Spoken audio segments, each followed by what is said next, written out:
जी हाँ नाज़रीन, drama serial Chaalbaaz की नेक्स्ट आने वाली एपिसोड में आप देखेंगे कि इधर कहता है रूहान वापस आते ही कि आप लोग कितने ख़राब हैं ना, आप लोगों ने मुझे बताया नहीं कि बाबा की इतनी हालत ख़राब थी, अगर इन्हें कुछ हो जाता तो। जिस पर कहेगा रूहान से उसका बाप, मुझे कुछ हुआ तो नहीं ना, मैं अपने छोटे बेटे को देखे बगैर कैसे जा सकता हूँ। जिस पर रूहान परेशान हो जाएगा उस पर, और असद कहेगा अच्छा बाबा आप इसको परेशान तो मत कीजिए ना, देखे ना पहले ही इसने रो रो कर अपना बुरा हाल कर लिया है। उधर आप देखेंगे कि आयजा की पुरसुकून तबीयत को देखकर उसकी माँ कहेगी आयजा बेटा मैं ये तो जानती हूँ कि ईशल ऐसी नहीं है, लेकिन तुमने ऐसी हरकत क्यों की, इस बात की मुझे समझ नहीं आ रही। कितना मान दिया इस घर के रहने वालों ने तुम्हें, और सबने इस पर तुमने क्या सिला दिया है, उन्हें क्या मांगा था उस बेचारी बच्ची ने तुमसे।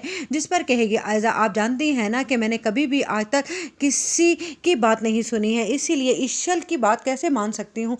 आप नहीं जानती कि ताया अबू किस तरह से उसकी फेवर करते थे और हर घर का फर्द उसी के कसीदे गाने लगा था, और ये बात मुझसे ज़रा हजम नहीं हुई। और जिस पर अनाया कहेगी और फिर आपने उनका पता साफ करने के लिए ताया अबू की ज़िंदगी को भी खतरे में डाल दिया, ये भी तो बताएं ना। जिस पर आयजा कहेगी तुम तो अपना मुंह बंद ही रखो, मैं तुम्हारे और अपने लिए सब कुछ कर रही हूँ और तुम हो के बेवकूफ़ बन रही हो। देखा नहीं कि मेरी छोटी सी इस प्लानिंग की वजह से किस तरह से ईशल ये घर छोड़कर चली गई, और आशिर भी नहीं गया। हाँ अगर आशिर चला जाता तो मैं ये जानती हूँ कि असद को संभालना बहुत ज़्यादा मुश्किल हो जाता।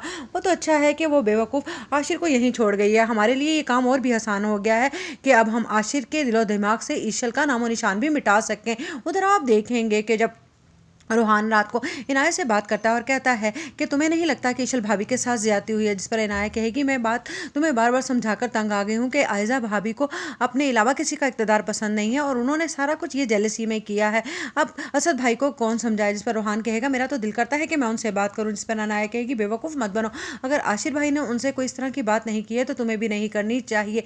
एक वक्त आएगा कि देख लेना उन्हें आयजा आपी की असलियत उनके सामने आ जाएगी और उन्हें बहुत दुख और तकलीफ होगा। बस हमें तो अब ताया अबू का ख्याल रखना है, तुम जानते हो ना कि वो किस कदर परेशान है।